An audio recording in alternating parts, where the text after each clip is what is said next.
Welcome to the Chico Creates podcast, where we interview local artists, musicians, and makers from here in Chico, California. I am your host, Kira Barsotti, and with me today is Cameron Kelly. Hi. Cameron is a visual artist specializing in sculptural and curatorial work. In recent years, Cameron's art practice has adapted to serve Butte County as an arts facilitator. She's faculty at Butte Community College, constructing sculpture with salvaged and constructed materials. She's a teaching artist in Butte County elementary schools, helping children express their ideas through imagery. And she also serves as gallery director for Chico Art Center, producing community-based art exhibits and events that connect visual artists and art appreciators of all ages. Welcome. Thank you. Thank you for reading that. Of course. You do a lot. It all deserves to be in there. Yeah, I guess so. It's so helpful. Thank you for having me, first of all, Kira.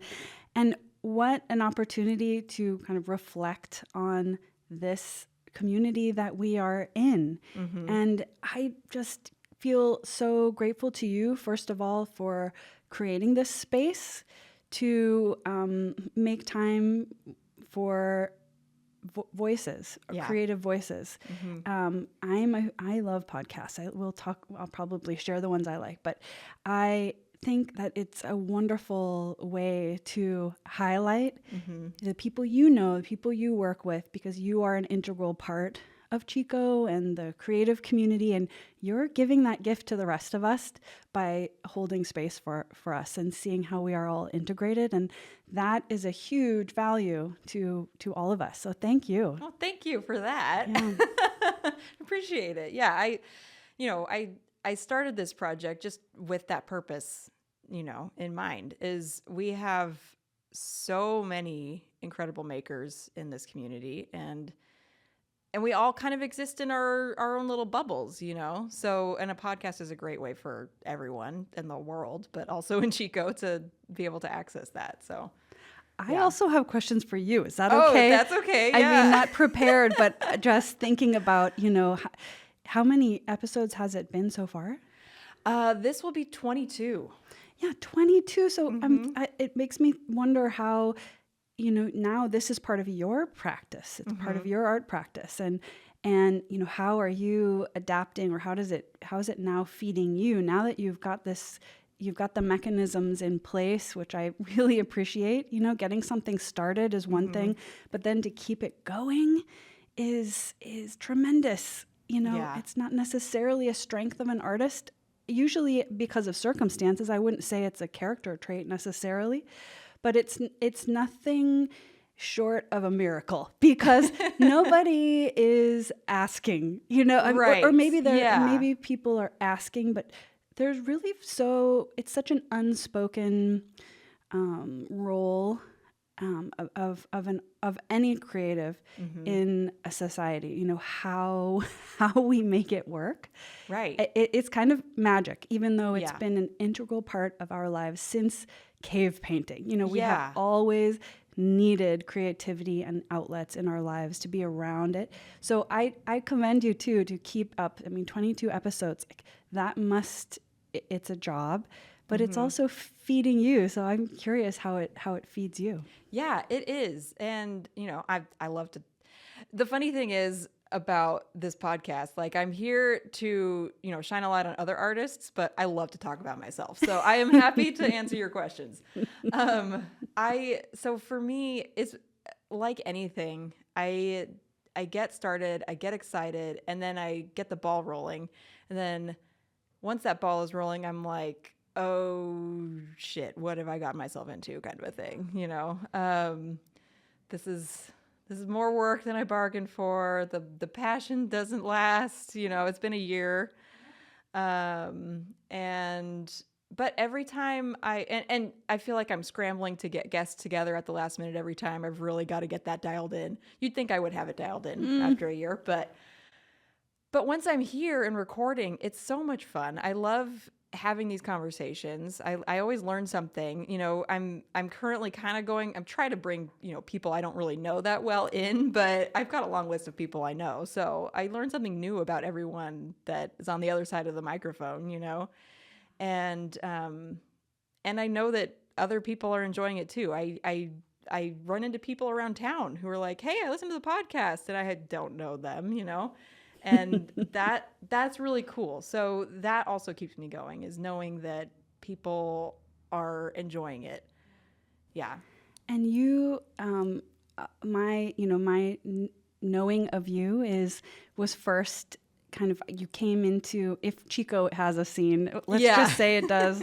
If it has a scene, you came into, or at least my scene, my view, as an artist, first of all, as a visual artist, but like you right away, website, email, newsletter, you were on it. You created a structure for yourself to share, just like this podcast, but also just your newsletters. And so I noticed you right away, and I took note. I saw you at art receptions around town, and then through one of my jobs, Chico Art Center, you immediately became involved and invested.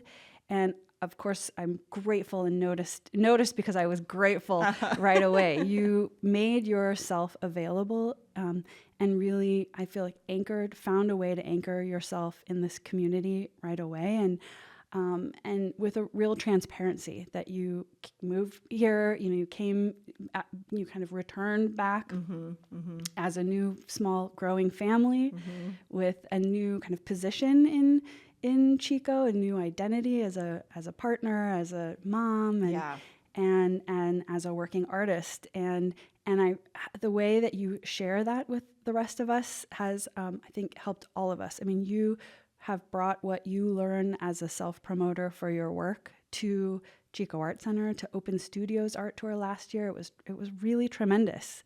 And that is so valuable, because, like you said, Chico's so rich in creatives, so many creatives, but there is still so much room for stability. Stability as artists, culture, a stable working environment that truly supports artists.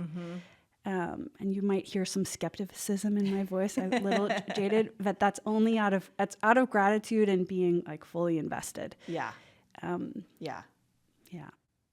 for sure. Well, yeah, I appreciate all that, of course. Yeah, I think I've kind of always been an open book, and I think that's the best way for me at least, that's how I help others, is kind of normalizing the struggle. Yeah. That's the biggest thing I can contribute. Right. Pandemic. That is how I think opening your newsletters during the pandemic, that was super helpful, just to see you with a coffee cup, just your face, was really supportive. Yeah. Good. I'm glad to hear that. So we are here to talk about you. Okay, let's do it. So I would love to know a little bit about you beyond the bio, because I know you, as the gallery director at Chico Art Center. That's how we first got introduced. But you're an artist beyond that. You're a teacher beyond that. So, I would love to know more about you. Thank you. Well, I think I just realized, I think I've already exposed myself as how I am, how I operate, which is if I'm making things about me, I am frozen. I am stuck. I am blocked, But as soon as I realize how I can be of service, man, that just changes the game. Yeah. So I think what I said in my bio was, that I've adapted to serve, to be a facilitator. And that feels really good. It feels really useful. It gives me purpose. I mean, I love making art. That is my I'd like to say selfish indulgence, but I know people enjoy it as well. Yeah. But I kind of protect it. I don't try to sell my artwork necessarily, sculpture. I make jewelry and I make fun things, but I don't rely on it for income, because that changes the motivation. And great if those that decide to do that. That's right. Important. And those people I want to support, because we can't be floating around, our communities we are business owners, a lot of As artists, yeah. as artists. And I find it so ironic that we don't have any kind of institutional learning baked into our education. Yeah. Yeah. And it's, after I have spent over a decade in kind of the entrepreneur space, online, and we're all just making it up as we go. Something that works for one person isn't going to work for everyone. And art is such a weird commodity too. Yeah. There's not a very linear path at all. And it's the least stable marketplace. Yes, it really is. Because it is a luxury item, so it's the first thing to go. But it's also so, like you mentioned, the cave paintings. Like it's such a deep rooted part of being human is making art. And one of my past guests, Christian Laney Clark, cited that artists are now modern shamans. Like we're here to shed light, and we're here to prophesy almost. We have a really important role in society, even if your art is comics. That's, for me personally, I'm toying with the idea of getting back into one of my first loves, which is making comics. So keep an eye on that later. But wonderful. Yeah. So it's what we do is important, but it's also super not necessary for like day-to-day life. Yeah, it's and wild. Yet, Well, I to just reflect on the last few years when we've had some wild times, but what was such a welcome surprise was that first wave of should we say trauma, of like shared trauma, was the fire, the campfire. And man, there was so we wondered how, especially as like a Chico Art Center, a community art center, how can we support? And the board of directors immediately wanted to have an exhibition. And there's a lot of conversations around, well, how we can't expect artists that are in flight mode right now to provide artwork. And so, but then do we have artworks by artists that are outside of the experience? Right. Then is it how true, or what kind of narrative is being shared? And so we kind of made our way through the dark, but so having said that, it was a first-hand outlet. There were artists that really wanted, it was their first instinct totally to make and to make stuff they'd never made, like things that were not premeditated. And it's really interesting to see some of those artists, how that has stayed with, how that impulse has stayed with some of their work. The other thing that I noticed was not necessarily artists needing art in their life, but there was so much more outreach from businesses and schools and organizations, straight businesses, that never reached out to Chico Art Center, that were just really hungry and looking for ways to bring, essentially joy. Right. Ways to bring joy. Well, one of the first things I noticed about the new paradise, the post-fire paradise, were the murals. Yeah. And that there was clearly a priority to get those murals up and painted and to put some color back up there for one thing. But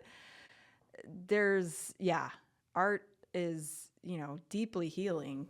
Oh man, too, in that sense. Yeah, and that was when I first started working with kids in schools as a visiting artist, essentially a teaching artist through the Butte County Office of Education. Something that I, going back to your question about like why am I here? Some of my friendships most of my friendships are what keep me here, and a lot of collaborative and supportive. I'd like to say like facilitators or art workers, administrators, people that aren't necessarily artists, but art historians and curators and directors. So I was asked or invited by Jennifer Spangler of Butte County Office of Education. She still is working very hard to build an artist directory for schools so that teachers cool. and principals have a directory where they can go to look for ways to integrate arts into their education, which is amazing. Yeah, and that's so, great. Yes. And so it gave me this chance to work with high school kids up in Paradise. That was through the Boys and Girls Club. And then to have that experience with kids after school, the context of them being, oh man, after school, yes. live wires. But even just talking about materials that they like to work with, how that brought up what they don't have, what they've lost, what they usually like to draw with, usually drawing. We'd make zines together, which I love that. Yep. But how it just having like a here and now conversation, how it brought up what they were missing. Yeah. And in a lighthearted way and not in an intense way, but kind of on the as a secondary line of communication. And then just going with it and working through those feelings through drawing. Yeah. And then doing that again with most recently I've been doing that with Berry Creek Elementary School, and so wonderful. And what a gift to be as a visiting artist. I mean, those teachers, as you all know, yes, warriors, yes, absolute daily warriors, incredible. So I'm certainly not that. I kind of float in one day a week, and I'm the fun, I'm the fun person. But to observe those dynamics and be with kids, young creative people, and try to harness focus. And what a litmus test for how arts are integrated in their homes. Right. Like, it's so obvious who has been drawing at home or even just making or thinking in creative ways. Right. It really stands out because kids that don't have that opportunity don't know what to do. Right. Even like as simple as, I'm talking about first graders at this point, but I had a kid she didn't really know what to do, so she just laid on the floor. She was so overwhelmed. Yeah, which actually I was like, you and me both, sister. Like, I would love to join you down there. Yeah. But it was great. It was interesting to see, and I don't have. I often am put in these situations where I think it would be nice to have a child development background, because to think about how their brains are working is fascinating. Yeah. But to then see that same child, like, see what her peers are doing and what I'm modeling, and then to slowly not jump in, but kind of crawl in, and then the next class jumping in, and then the next class like leading the ideas. It's pretty cool. Yeah. It's pretty cool. But again, hats off to those teachers, because that endurance is incredible to me. Yeah, absolutely. Yeah. Well, and I would love to touch on something you said earlier about how you kind of keep your work separate from your income, like your job, essentially. Yeah. Like, that's an idea and a theme that I have really been trying to live into lately, because I do have a full-time job. Everyone assumes I'm a full-time artist, and that's just because of social media. Yeah. Social media is a lot of lies, everyone. But I'm finding there's a lot of freedom in that, and I think a lot of artists in Chico in particular, especially, younger ones, are bivocational, you could say. They all a lot of us have day jobs. And I think that's really important to call out and normalize, especially with social media being what it is, like I mentioned. And, just I spent most of my career just itching to quit that day job and be a full-time artist. But I'm like, I love what you said about feeling comfortable and feeling like you have purpose as a facilitator. There are other avenues. And so these days I'm like trying to be more aligned with, I would love for how I make my money not to just be how I make my money, but also not have to be my art. You know? So anyway, I've just been toying with that. I think that's important to call out. Thank you. Yeah. I mean, it felt at first like a compromise. Totally. Because I felt like I was doing the jobs to serve other artists. And everything I did would be in order to make more time to be in the studio, or even just have a studio. I mean, first it was just have a studio, right? Which was a part of my room, a basement, a weird overhang outside the apartment I was renting. Like it was always something with this ideal notion in my mind that I would be making big blocks of time to make art in my studio, and it's taken a while to kind of let go of that, though I am still working towards it. I now have a studio, and still working towards just making more time to be in it. But man, part of that is, I would say the biggest part of that is giving myself deadlines, and projects, because otherwise I'm just gonna fill it up with something. I'm a homeowner now, so I could easily fill, which is also rewarding. Like I'm learning how to build a shed. Homeownership is an awesome hobby. I mean, I love it. And I think going back to what you're saying about normalizing, I mean, it's I think the role of an artist is to exercise creative thinking in almost everything that we do. Not to be lost in it, but it's a critical problem solving, these skills that we have.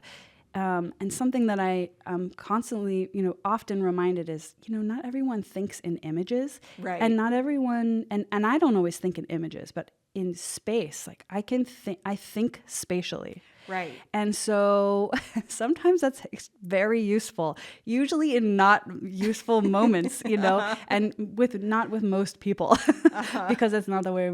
I'm pretty sure that the way most people think is probably in opposition, just in the way my conversations go, which is usually kind of entertaining to say the least. And so,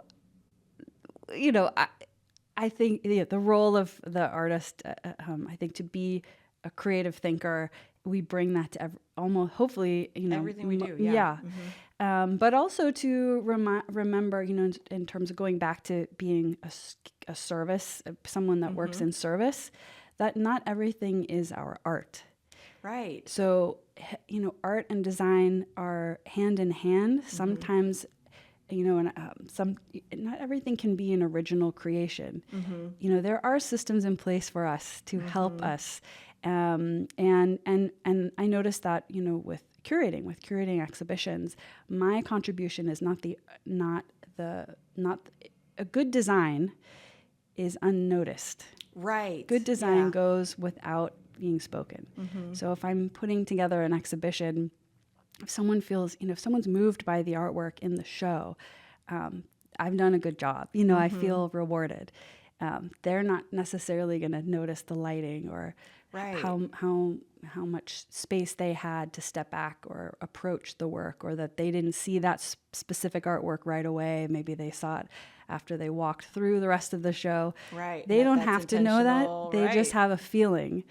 And that's what creative thinkers give us. Yeah. Is the experience. And I didn't know that going through graduate school, going through the BFA program in graduate school. I couldn't have articulated that, but now knowing just this 20-something years of hustling, and I mean that in the best way.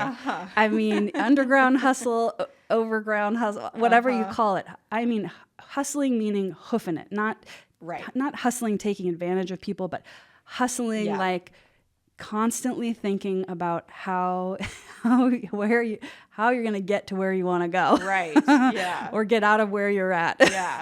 Yeah. And so thinking in terms of service, I mean, it's really about like what a fellow artist recently said to me, why don't we look at what is being shown to us? You know, when you're trying to decide where to go, what is being shown to us right now? Yeah. And so that was becoming more and more clear that people were enjoying working with me and inviting me to do small jobs, small things. and then references, just recommendations and references. I mean, that's really what's kept me in Chico. Right. To go back to that question, Right, like what right. keeps me in Chico? I started, you know, once I was in that Bachelor of Fine Arts program, I soaked it up. I didn't even think I went to a Waldorf school as a kid. Oh, cool. So yes, and what a privilege, and also totally supported my thinking, you know, which is visual, spatial. I could barely read. That's a whole other story, but pros and cons. Pros and cons, absolutely. I can't really add or subtract, but it led away. It led away to understand people, to be empathetic, and to trust intuition. And so, when I was in this Bachelor of Fine Arts program at Chico State, which was wonderful, I soaked it up. I mean, I started not as an art major. I was starting with biology because I love, you know, analysis and testing, field studies, and that was fascinating.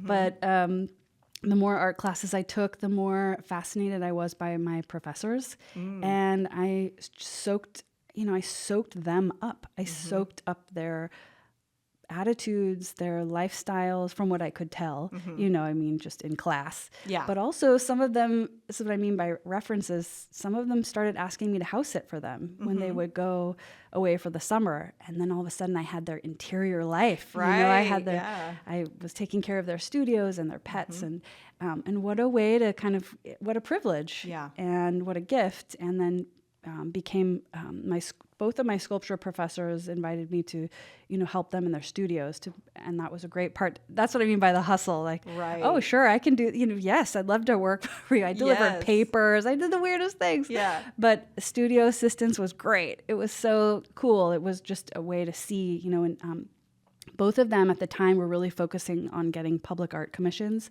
So I got to take part in model making and proposing it to city arts commissions. All of that. And then they recommended I needed a summer job or an internship, and they recommended me to James Snidel, which if anyone goes back a little ways, they hopefully know he's an icon of Chico. He also came to Chico as an art student and stayed his whole life and made a whole career as a art dealer and art appraiser. Yeah. So working for him I think that was the first hook of staying in Chico, was just seeing, again, talk about hustler, like a wonderful, wonderful creative thinker at play constantly, and nose to the grindstone, day in, day out, 5 a.m. every day, soccer, emails, outreach, you know, picking up art, selling, you know, making dates, you know, having people to the gallery, taking them to lunch, a lot of lunches, and just being witness to that was incredible. Of course, we all find ways, we all have our own ways, but he found his way of doing it, and I am eternally grateful to him for being able to be his he called me his Girl Friday, which which I was. I stayed, I did the one semester, he kept me on for the summer, and I think 12 years later, I was still working, helping him with his appraisals, and because of him, I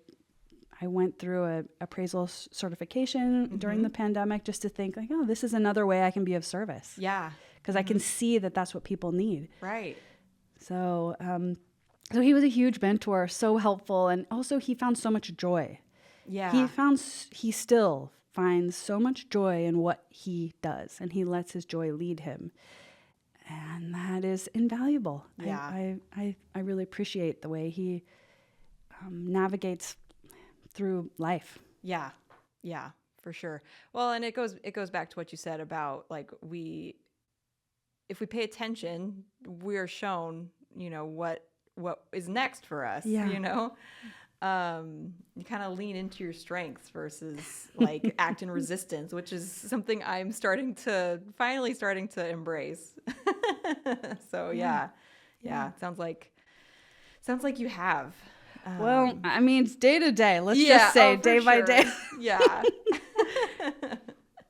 Do you have a favorite local spot or a place to hang out? Oh, that's a great question. My first response was like, "Oh, I don't go out. Yeah, I don't go out. I don't." So I did. I ruminated on this question, and I would say the going out. I mean, the going out is really important. Actually, like just getting out of my studio or my house. Is like the first step of just having a good day. Yes. And so I would say the first place if it's Saturday, I go to the farmer's market and I try to go as early as I can because again, I am just sucking inspiration out of everyone around me, our environment. Yeah, and those booths are beautiful right now. They're beautiful. And the vendors are, they're happy to be there even though just getting there is more than half of the job. And they're makers, they're creatives, like they're totally inspiring to me. And then to be able to, eat what they are making, which is like, nature is the best. Nature's the best artist. That's the best inspiration. So I would say that's where I would, but I don't necessarily hang because I like to move through there fast. Another place places, other artists' studios, other artists' spaces, not necessarily. I mean, when I do studio visits for curating exhibitions, I love that. But then just being at my friends' places for collaborations or just hangs. One of my favorite humans feeds me on a regular basis. Nice. And I so appreciate her. But I'm really inspired by how people live. I really need it. And so whether it's like a formal studio visit or just a hang, other people's spaces, how they inhabit their personal space, I find really interesting.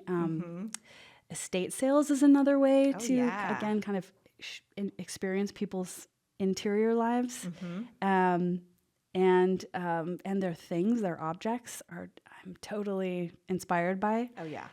It's very emotional to be in someone's space without them. Right. And I'm also the type of guest, if you have me over, I will be in your medicine cabinet. Because I will. You really want to know the interior life. I'm so curious. I mean, I am curious. Like, anyway, it's I think it's very telling just how we move through the world. Yeah. I love a good feed store, I love a good hardware store. We have one of the best, downtown. Collier's is, so the floor. I love walking across that floor. Yeah. That creaky floor. Yep. C-Bar-D feed. Out in North Chico, great, just great atmosphere, great environment. It's small, but you're there to do something. You're there to get something done. But I love the smell of hay, even though I'm kind of allergic to it. And Wilbur's feed. Go, just go. I know you might need pets or something, but go anyway. I get my bird feed and my horse feed there. And again, you're meeting other people. You're kind of learning what other people are buying, whether they're getting seed or vaccinations or dewormer or whatever. I just like that. I like those retail spaces that, again, show a different kind of creativity. It's kind of outside of my day-to-day. Right.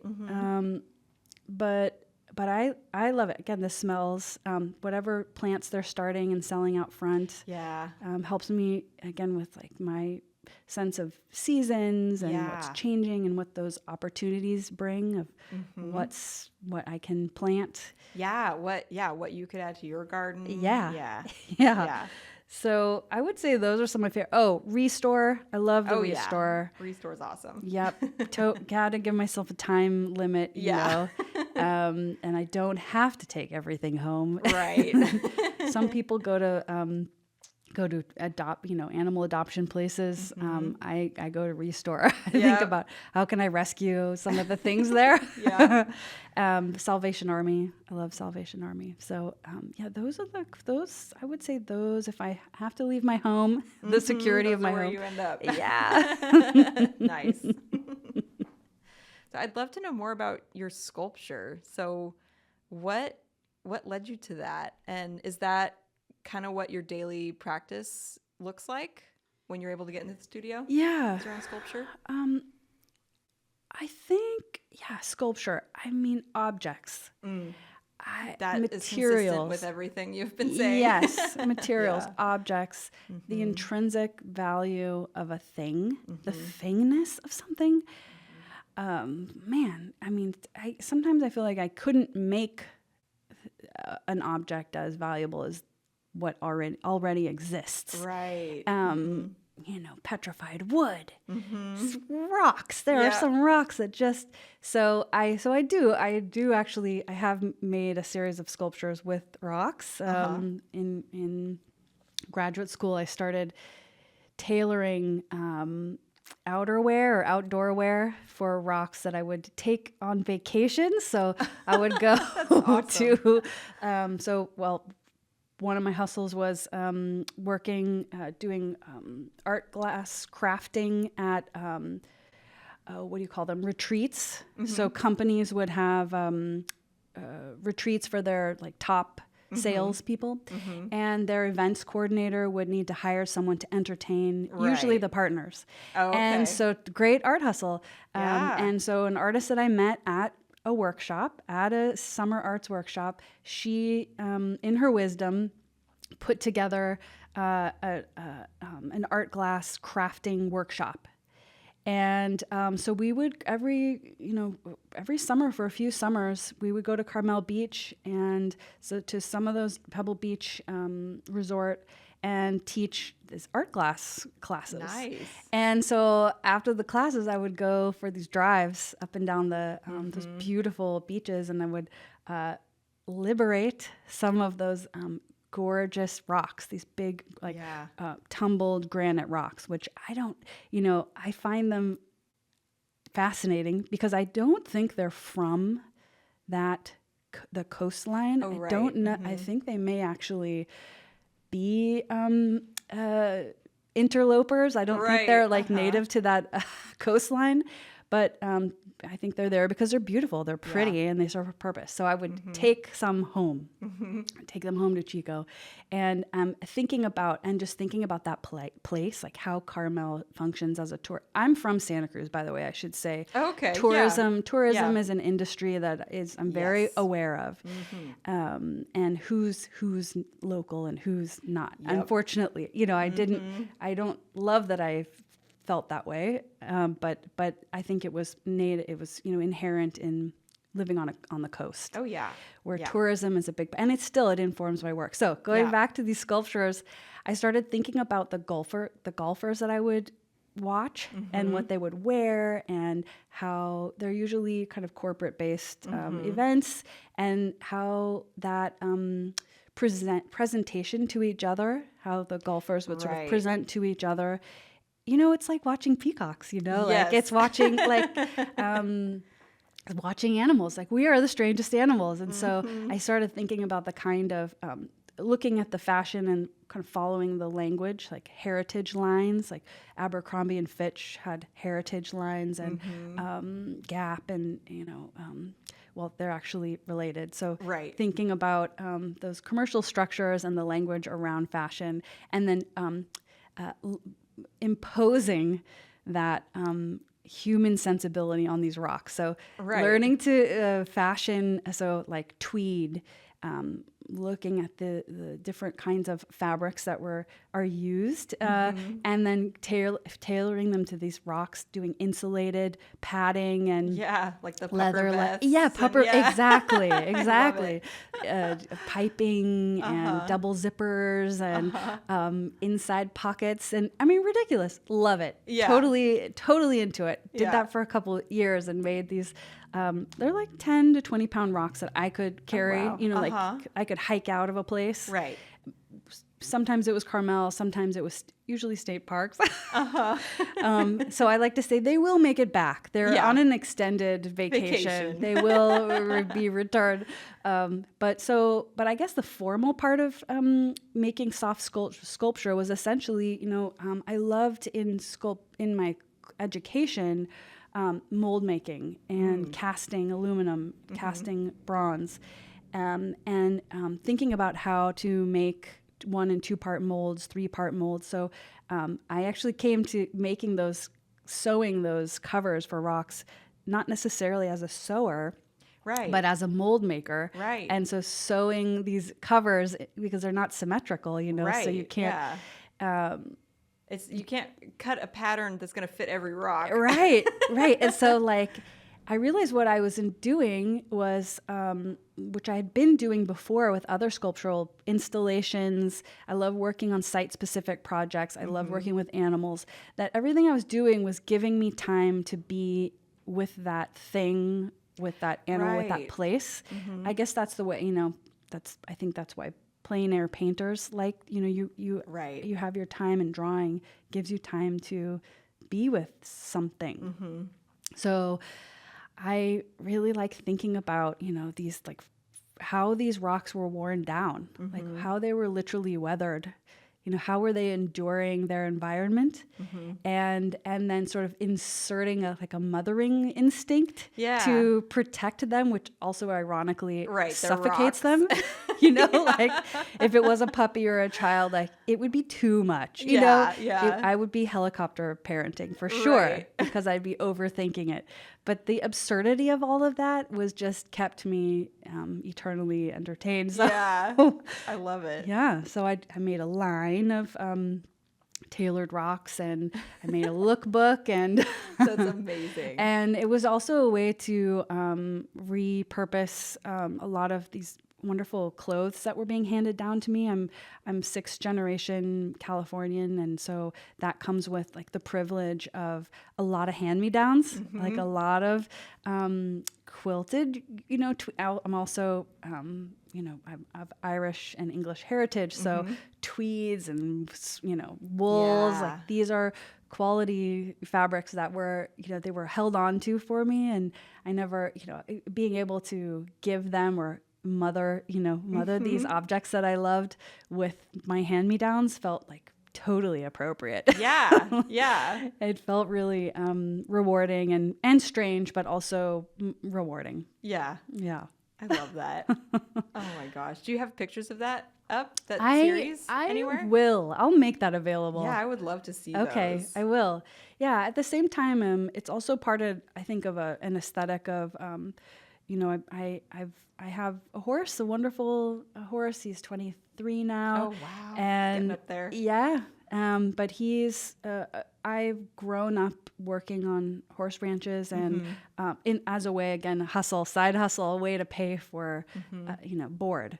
And that also, that culture of caring for an animal and it caring for you and what you, again, to the point of harm, over caring, but horse blankets are a big, part of keeping your horse warm. Also, they can, sweat to death if you. They can sweat to death. And I know there's an issue with rain. If they are in a wet blanket, they can get hypothermia. Right. There's all, So there's this delicate balance, but those objects blankets, quilted, so I had, shopping for those things was informing my aesthetic with sculpture. And before I was sewing, I was often working with hair. I think that was the first concern of family members was, you're what? You're working with what? You're working with hair. Yeah, I'm working with hair. And not as a a hairdresser, as an artist. And not as a hairdresser, but I thought about being a hair person, a stylist, and kind of inadvertently wound up working with hair anyway. Yeah, love it. But graduate school, my advisor said, you got to put this away. You got to stop. You got to stop this. So I'm glad that he said that he forced me to do that. But I have my, I realized now, 20 years later, that it was a way to be with. So I was collecting like the coats, the fur coats of one horse. And this was during my my artist residency in Germany. And I was generously being hosted by a fellow horse person, and so I was spending time with her Icelandic horses, and I ended up lots of fur from winter coats. Lots of fur, but even just standing out there, having the excuse really to like collect Gavin's fur gave me an excuse to stand out in the snow and be in the weather and go where they're going. And they had big open pasture, so it was a way of like taking in their landscape. And the wind and how they would stand together as a herd was like so incredible to see and observe. It was really moving. So, the hair was just a talisman, really. It was really just an object or a symptom of a larger experience, a byproduct. So the art itself, again, that object has a story that, again, for me is very indulging. And, it probably is serving me the most. That's like, I feel like with my work, I'm always trying to capture something that I can't capture fully, and that's where it almost like I go into surrealism with my desert landscapes and stuff. 'Cause I'm trying to capture something intangible, with a visual, and it's never going to mean the same thing to you as the artist as it will to anyone else. Yeah, no way. Yeah. But that doesn't make it any less like cool to witness. Well, I'm really enjoying seeing this neo surrealism, or this new wave of surrealism coming through our lives. Chico Art Center has a show up right now with two artists that are surrealists of this time, and it makes perfect sense to me that we're it's part of our vernacular again, that we're thinking about it, though we don't. And also hearing kids say, "Oh, that's surreal," that language. Right. Like, they may not necessarily, they don't know where that comes from. They might be using it as a way of saying weird or strange, which is true. But the deeper sense of it, or the history, is, and I'm not an expert, but I learned that it was coming out of a response to fascism and World War II, and the world being literally upside down, everything being put to question. These systems of living and rules that were completely were misleading and propaganda. So for surreal, that's so interesting, right? Yeah, that actually gives a lot of context with AI and everything. Our realities being more and more fluid, and needing to question and reconcile what we hear and see with what we feel and know, and that doesn't make sense.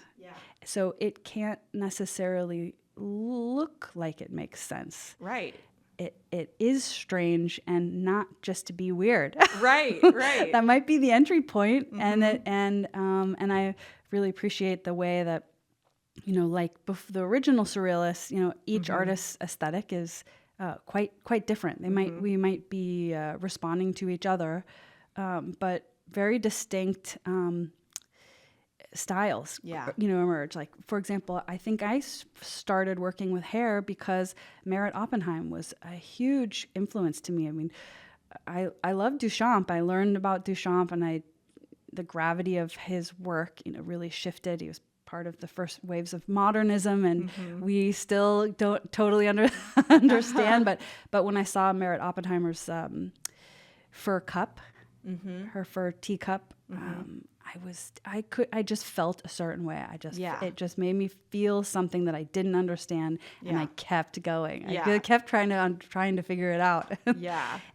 So I think those impulses that I'm seeing in artists now, or even generations of artists that continue, that know challenge and war and strife, and are keeping up with it, it makes perfect sense. And it's not about beauty. It can't be about beauty. Right. Because there's yes, we're led by beauty. We are animals, we can't help it. We know what we know what we're attracted to and what we love, but we can't be led by beauty. It can't be, yes, we can be led by beauty, but we have to be aware. Right. We have to be aware that there's more to life, obviously, than that. Right. Yeah. But it's a wonderful entry point. Yeah, it is. There's a time, there's a time for everything too. Yeah. And as makers, as artists, our craft is important, because the further our inquiry, the more we learn. And it's also a way of assessing what you're looking at, how something is made, and beauty plays a role in that, because you are trying to achieve a certain look and you're led by a desire, and the viewer hopefully is led by their desire. Their point of inquiry is their desire, how what they're attracted to. So it's interesting to see how people, what they're led by, what is their, and if they're aware, and then discovering together. Yeah, that's also been very interesting. I learn more about my work when I ask other people about it. Yeah. I'm like, oh yeah, you're right. That is what I was going for. And you don't always know. No, and that's probably the biggest gift of having a formal art education, is getting the questioning, getting all the feedback, and getting those questions, and having to defend your work, which I didn't appreciate at the it just made me it just stressed me out, but it's baked in now. It's part of my process, is questioning, which is more revealing, is more helpful. Yeah, for sure. Well, do you have any ongoing or upcoming projects that you're excited about and want to mention here? Oh man, here we are. We're coming to the end. Know. Okay, what? Oh yeah, shoot. Well,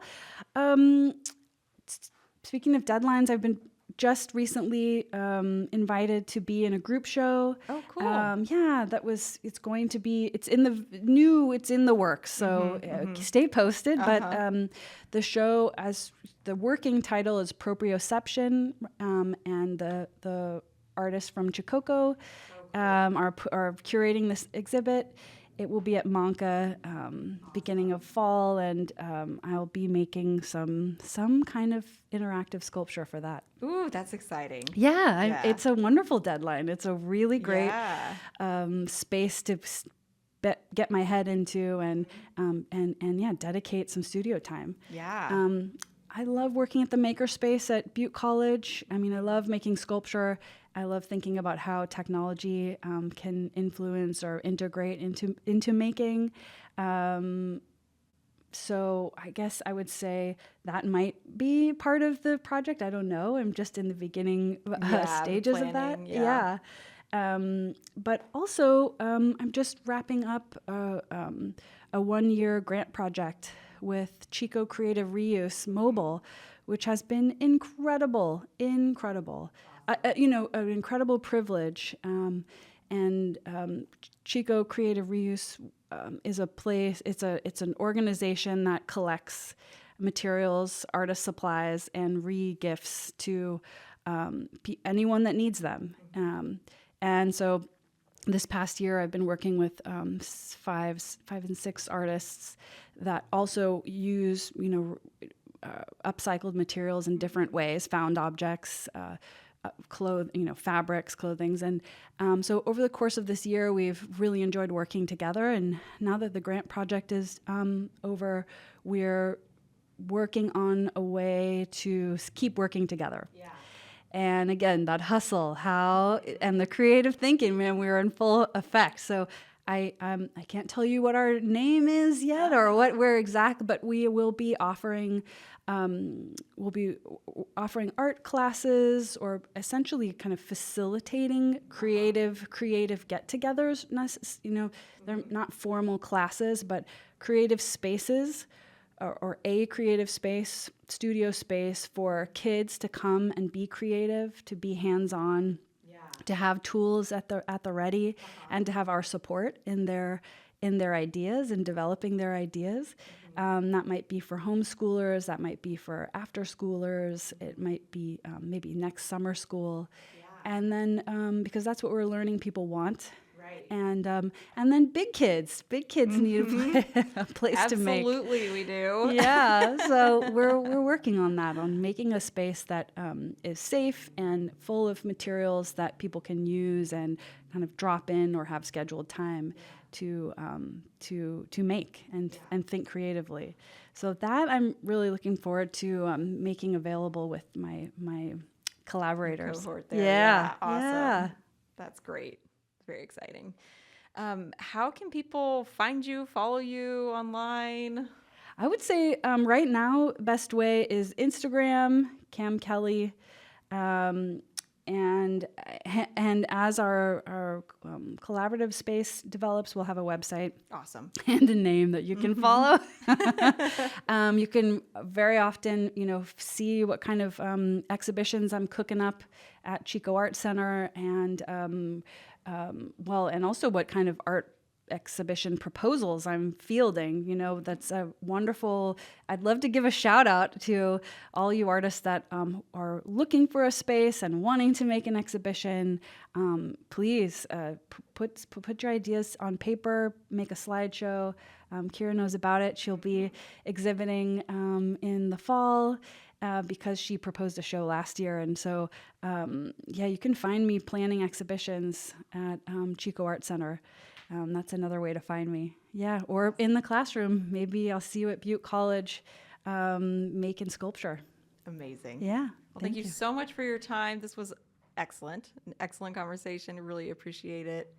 And we will see you around town. Thanks, Kira. Bye. Bye. You only call me when you're lonely, darling, when you're wanting something to change. I wanted to give a huge shout out and thank you to Dara at Durham House Creative Company for jumping in to help with the Chico Creates podcast, social media, and marketing presence. Many of you may know Dara from her past work with the Artistry, Avenue 9 Gallery, Chiva, or the Chico Art Center.